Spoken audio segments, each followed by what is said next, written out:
my point is, as a government, and I have experience working at the local government too, and the municipality of São Paulo, and we always prioritize to work with the people, because I never lived in a slum, so I would never know the solutions. People who live in the slums, they have the information, and they have the answers that we don't have. Sometimes the planners have the money, they have the tools to plan, but they plan the wrong thing. A thing that, when it arrives, it doesn't really fit to the needs of the poor.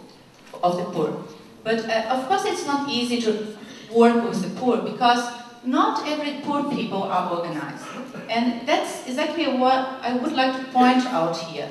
How difficult is the work that these people here do from STI on daily basis. When you listen to that, yeah, talk to people, ask to people, they have the answer. It sounds simple, but actually they do a very enormous hard work every day to mobilize people and to collect this information. Because if you live in a slum, I never lived, but I can imagine how it is from seeing, you don't believe in anything.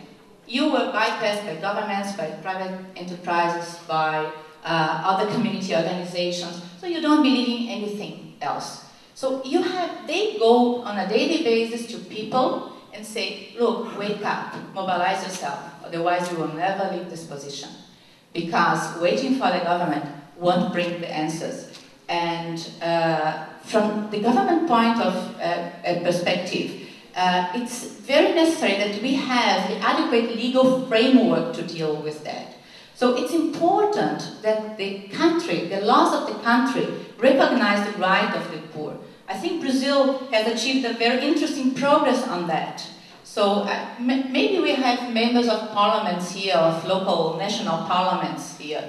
So the laws, they stay. And they're not a guarantee that everything will work, but at least if we have the law, we have a huge step. So we have here examples. For instance, Dito is from Brazil. He's from a social movement. And his movement worked for many years, for 14 years, to establish a national housing fund in the country.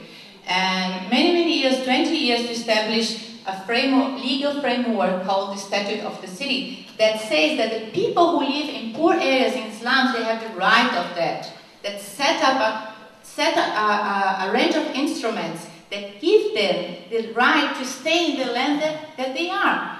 And our President Lula launched 2 years ago a priority program called PAC, which is Acceleration Growth Program, which is the economic growth program, but based on slum dwellers urbanization. So it's priority agenda. If it doesn't turn to be priority agenda for your ministries of housing, finance, planning, it will never scale up. Because the poor, they have enormous strengths, but the government efforts and government investments are essential.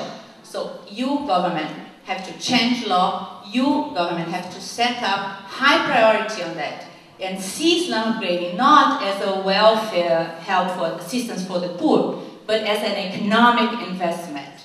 And you will have the profits from that.